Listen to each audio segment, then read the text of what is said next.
Emergency services. My daughter's nothing in it. Okay, tell me exactly what happened. She's not breathing, is that right? Yeah, I noticed vomiting. I just went in there. She's breathing really funny.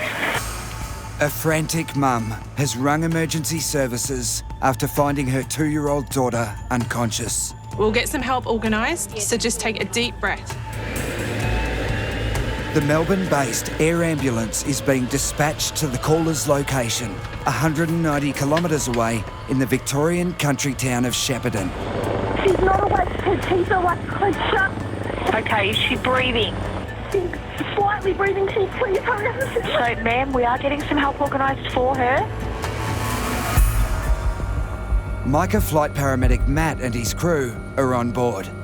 Not 100% clear on what's actually happened at this stage with regards to how the child's become unwell. The crew on scene, they're actually already gone ahead and given the child some drugs and put them in an induced coma and put them to sleep and put a tube down the throat to support their breathing. The ultimate place for this child to be at, rather than being at a rural hospital, is to go down to the Royal Children's Hospital. Helicopters are called out for life-threatening emergencies that can't be dealt with at local hospitals, with crews responding to more than 2,000 each year. The work that we actually do is considered to be the sickest of the sick patients.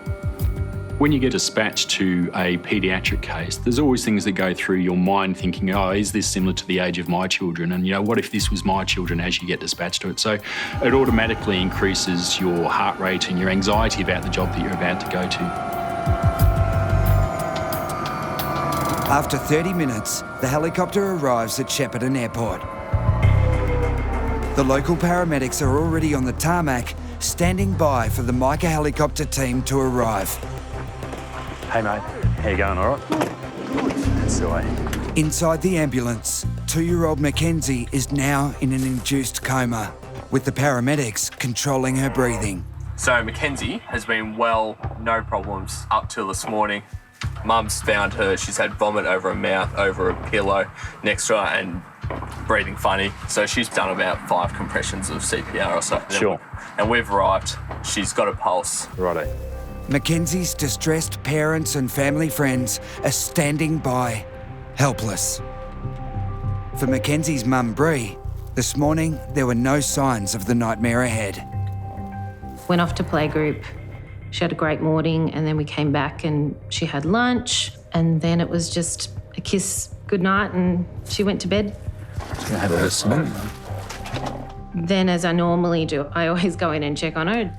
I noticed that she was doing this really strange breathing. I went closer and then there was vomit over her pillow. And she was all floppy and I was just like saying, come on, wake up, wake up. And yeah, she wasn't waking up. Petrified. Petrified that, the worst was going to happen.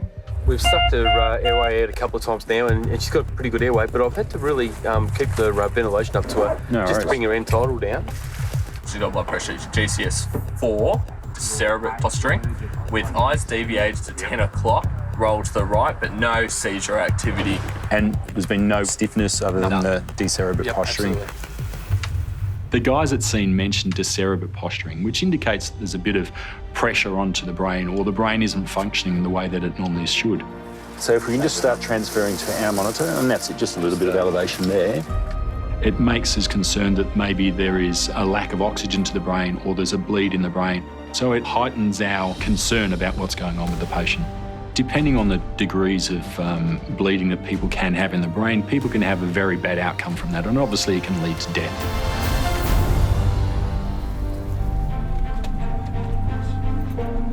Let's get young Mackenzie out of the truck here and onto our stretcher. A flight team are preparing to airlift 2-year-old Mackenzie from country Victoria to Melbourne after she was found unconscious at her home. 1, 2, 3. The cause is still unknown. Mackenzie's dad, Dean, was at work when he received the news from his wife, Bree. Bree's call, I wasn't even going to answer the phone. Something made me just answer it, and then just pure panic. So she's not breathing for herself at the moment. We've got control of all of that, and her heart rate and blood pressure's all good at the moment. Okay. In my guts, I just felt sick. walking around the house as I was working on it, and I was looking at where she does paintings and on her little table, and she's got like her little crayons and all that. And I'm like, how am I ever going to come back to this house to see this if she's not going to be with us? It's Mum Bree who'll fly with her only child to the Royal Children's Hospital. It'll be about a 30-minute trip back to the Royal Children's.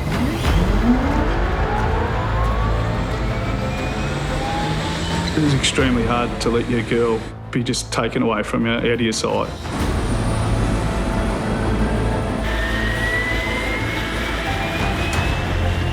I knew she was alive, I knew she had a heartbeat, but I didn't know if that was going to continue.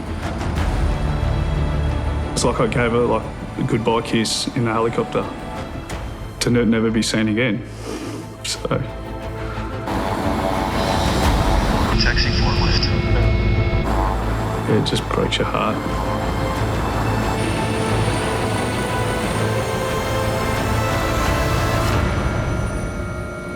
Beautiful afternoon out there, isn't it?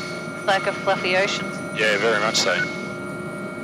As the heart-wrenching journey to Melbourne gets underway, paramedic Matt attempts to reassure Bree. Everything is working okay, heart-wise, oxygen-wise, and all those sorts of things. It sounds like she's had a seizure of some sort and has vomited, but that would be my interpretation. A lot of children have seizures, and they can have seizures for many different types of reasons. When someone has a seizure, they've got disorganised electrical activity going on in their brain, so we try and give them medicine which will sedate them and calm them down. They'll do a CT scan of her head and work out that everything's going on okay there. There's lots of other things that it could potentially be, but I'm hoping that it is a seizure activity that's going to resolve and Mackenzie's going to come out of this okay. She's never been in a helicopter before, so she doesn't get to appreciate it. Oh, well, you'll be able to tell her all about it afterwards. Thanks. Mackenzie is just a joy. She's our world. I was just thinking, we can't be losing her. She's got the painted nails and everything. Yeah, we painted them this morning. Nice. I've got 3 young kids as well. And, you know, when you look after young kids that are a similar age going through nasty accidents, or you just manage looking after the patient at the time, but it's not until you walk away that you actually think about things after.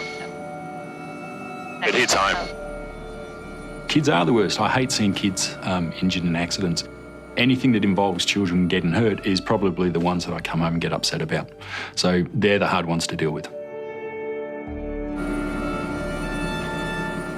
Just looking at her with the tubes in her mouth, my mind was racing of all the things that could happen and what's her future going to be like if there's a future. Yeah, I wasn't too sure what the outcome was going to be.